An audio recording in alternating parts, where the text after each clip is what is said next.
بسم اللہ الرحمن الرحیم۔ السلام علیکم ورحمۃ اللہ وبرکاتہ۔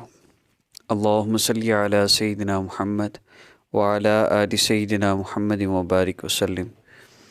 اللہم صلی علی سیدنا محمد وعلی آل سیدنا محمد وبارک وسلم۔ اللہم صلی علی سیدنا محمد وعلی آل سیدنا محمد وبارک وسلم۔ اللہ رب العزت سے اپنے مسائل کو حل کروانے کے بہت سے اعمال ہیں۔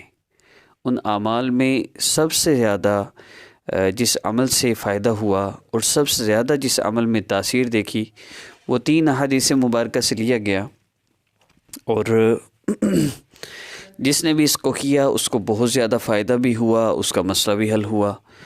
تو آپ کو بھی میں یہی ریکمینڈ کروں گا، بیماری کوئی بھی ہو اللہ رب العزت شفا دینے والے ہیں۔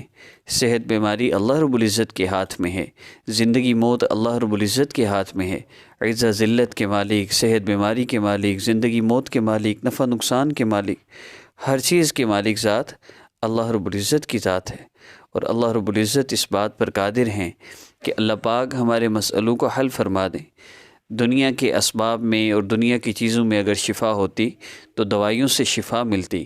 شفا دوائی میں نہیں ہے، شفا تو اللہ رب العزت کے امر میں ہے۔ دوا تو ہم نے سنت کی نیت سے استعمال کرنی ہے، اور دعا استعمال کرتے ہوئے یہ ضرور کہا کریں، اس سے ایمان بنتا ہے کہ اللہ شفا تو آپ نے دینی ہے، دوائی تو ایک سبب کے طور پہ کہ میرے نبی کی سنت ہے، انہوں نے دوا استعمال فرمائی، میں اس سنت پر عمل کرنے کے لیے دوا کھا رہا ہوں۔ اللہ آپ صحت تو آپ نے ہی دینی ہے، آپ مجھے صحت عطا فرما دیجئے، اور میرے لیے اس سبب کو شفا کا ذریعہ بنا دیجئے۔ پھر اللہ رب العزت سے مانگنا ہے۔ اللہ پاک چاہیں تو بغیر دوائیوں کے بھی شفا دے سکتے ہیں نا جی۔ اسی طرح اللہ رب العزت چاہیں تو پھر جتنی چاہے دوائیاں اللہ رب العزت صحت کا فیصلہ فرما لے، اب کوئی بیمار نہیں کر سکتا، اور اللہ رب العزت بیمار ہونے کا فیصلہ فرما دے، صحت نہیں ملنی، اب ساری دنیا کی دوائیاں بھی کھلا دی جائیں، صحت نہیں مل سکتی۔ اس لیے آئی سی یو میں اگر دوائیوں میں صحت ہوتی تو پھر آئی سی یو سے کوئی لاش باہر نہ نکلتی، وہاں تو ڈائریکٹ معدے میں دوائی پہنچائی جا رہی ہوتی ہے، لیکن کوئی اثر نہیں ہوتا کہ اللہ کا امر نکل گیا۔ اب اللہ رب العزت سے ہم نے اپنا مسئلہ حل کروانا ہے۔ خاص طور پہ شوگر کی بیماری، بلڈ پریشر کی بیماری، یہ وہ بیماریاں ہیں جو بہت زیادہ جن کی وجہ سے پریشانی کا سامنا ہے ہر بندے کو، اور جس طرح کی آج کل خوراکیں ہیں اس میں تو بہت زیادہ مسائل کا سامنا ہے۔ تو ان 3 احادیث مبارکہ کو سامنے رکھتے ہوئے جب آپ اس عمل کو کریں گے، مجھے اللہ رب العزت کی ذات عالی سے مجھے یقین ہے انشاءاللہ ان کا مسئلہ ضرور حل ہوگا۔ میں احادیث مبارکہ کا مفہوم عرض کر رہا ہوں۔ سب سے پہلی چیز، آقا پاک صلی اللہ علیہ وسلم، حضرت حذیفہ رضی اللہ تعالیٰ عنہ فرماتے ہیں کہ آقا پاک صلی اللہ علیہ وسلم کو جب کوئی سخت امر پیش آتا تو آپ صلی اللہ علیہ وسلم فوراً نماز کی طرف متوجہ ہوتے تھے۔ یہ فوراً نماز کی طرف متوجہ ہونا ہے، صرف نماز کی طرف متوجہ ہونا نہیں، فوراً نماز کی طرف متوجہ ہونا۔ تو ہم بھی فوراً اللہ رب العزت کی طرف متوجہ ہوں۔ کوئی بھی مشکل، کوئی بھی پریشانی آ جائے، کوئی بھی مسئلہ آ جائے، ہم آگے پیچھے نہ دیکھیں، ہم پہلے سیدھا مصلی پر جائیں، فوراً اللہ رب العزت سے نماز کے ذریعے مدد مانگیں۔ دوسری حدیث مبارکہ ایک صحابی دعا کرے ہیں، نبی علیہ الصلوۃ والسلام نے فرمایا، میرے صحابی جب تم دعا کرو یوں دعا کرو، اللہ رب العزت کی عظمت اور بڑائی بیان کرو، اس کے بعد جتنا ہو سکے مجھ پر درود پاک پڑھو، پھر جو چاہو اللہ سے مانگ لو۔ اس حدیث مبارکہ میں 3 کام بتائے گئے ہیں۔ پہلا کام کیا ہے؟ اللہ رب العزت کی عظمت اور بڑائی بیان کرنا۔ میں جو عمل بتاؤں گا اس میں اللہ رب العزت کی عظمت اور بڑائی موجود ہے۔ دوسری بات کہ دوسرا کام کیا ہے؟ آقا پاک صلی اللہ علیہ وسلم پر جتنا ہو سکے درود پاک پڑھنا۔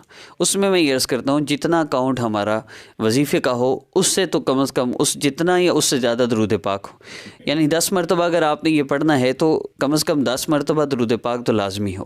اگر اللہ رب العزت کے اسماء مبارکہ کا وظیفہ ہے اور آپ نے 70 مرتبہ پڑھنا ہے تو کم از کم 70 مرتبہ درود پاک بھی لازمی پڑھیے، اور پھر اس کے بعد جو چاہے مانگ لیجیے۔ اب اللہ رب العزت سے مانگ لیں، اللہ آپ کے محبوب صلی اللہ علیہ وسلم نے فرمایا جو چاہو مانگ لو ملے گا۔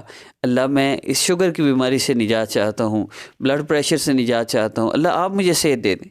اللہ دوائیوں سے بھی آپ نہیں دینا، آپ ایسے ہی دے دیں۔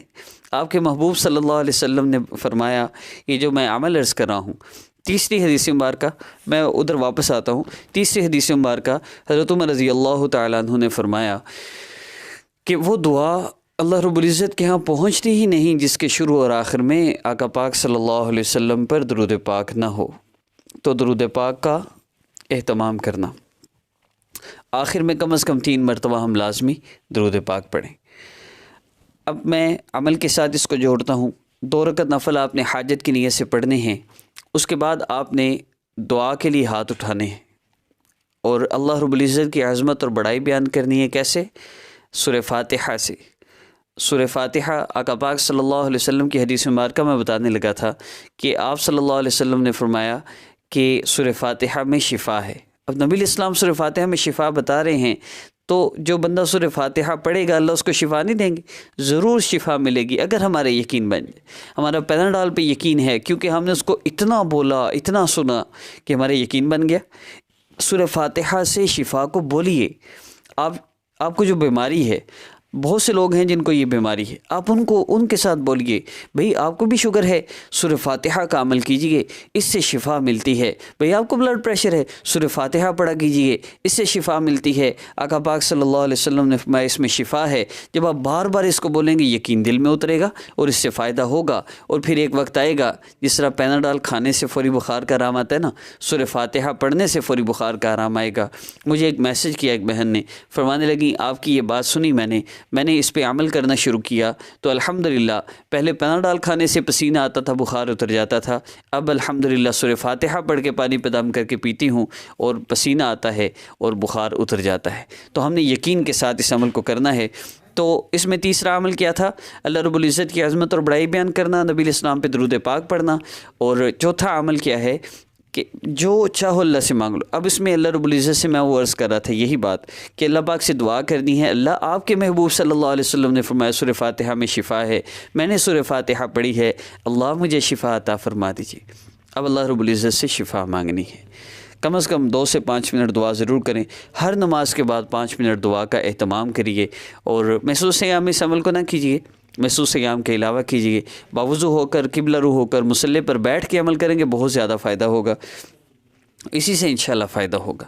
اس کا خاص طور پہ اہتمام رکھنا ہے۔ انشاءاللہ شوگر کی بیماری ہو یا اور کوئی جسمانی بیماری ہو انشاءاللہ ختم ہوگی۔ اس کے علاوہ اور کوئی پریشانی ہے، کوئی مسئلہ ہے تو اس کے لیے بھی آپ دعا کر سکتے ہیں۔ اگر آپ کو ویڈیو پسند آئی ہے ویڈیو کو لائک کیجئے، اس سے ہماری حوصلہ افزائی ہوتی ہے۔ چینل کو سبسکرائب کر لیجئے۔ اور ایک گزارش یہ بھی تھی کہ ہمارے حضرت جی مفتی غلام رسول نقشبندی دامت برکاتہم العالیہ کی مدرسہ جامعہ زینب للبنات مظفر آباد میں تعمیراتی کام کا آغاز ہو چکا ہے۔ آپ سے گزارش ہے کہ جتنا ہو سکے تعاون فرما کر اپنی آخرت کے لیے بہت بڑا ذخیرہ جمع فرمائیں۔ جو احباب تعاون کرنا چاہیں وہ حضرت جی سے براہ راست رابطہ بھی کر سکتے ہیں۔ یہ حضرت جی دامت برکاتہم العالیہ کا جائز کا نمبر ہے جس پہ آپ ڈائریکٹ کال کر سکتے ہیں، نیچے واٹس ایپ نمبر ہے جس پہ آپ رابطہ کر سکتے ہیں، اور اس سے نیچے آئی بین نمبر ہے۔ ڈائریکٹ آپ حضرت جی کے اکاؤنٹ میں جو بھی اماؤنٹ ہے آپ ٹرانسفر کر سکتے ہیں۔ آپ میزان بینک سلیکٹ کر کے آئی بین نمبر سے ایڈ کریں گے تو فوری حضرت جی دامت برکاتہم العالیہ کے نام سے اکاؤنٹ شو ہو جائے گا۔ اور اس میں تعاون کی صورتیں یہ ہیں، تعاون کی صورتوں میں ایک صورت ہے نقدی کی صورت میں، جو نقدی نہ کر سکتے ہوں وہ سیمنٹ کی صورت میں یا سریا یا ریت کی صورت میں تعاون فرما سکتے ہیں۔ گزارش یہ ہے کہ جامع اور مسجد تعمیر تو ہو ہی جانی ہے، کوشش کریں ہمارا کچھ لگ جائے، یہ ہماری سعادت ہے، ہمارا اپنے شیخ کے لیے کچھ لگ جائے، اس جامع اور مدرسہ کے لیے، اس مسجد کے لیے، اس خانقاہ کے لیے ہمارا کچھ لگ جائے، ہم قبروں میں ہوں اور ہماری آخرت کا یہ ذخیرہ جمع ہوتا رہے۔ اللہ رب العزت ہمیں اس میں بھی بھرپور تعاون کی اور بھرپور حصہ لینے کی اس کاوش میں توفیق عطا فرماویں۔ السلام علیکم ورحمۃ اللہ وبرکاتہ۔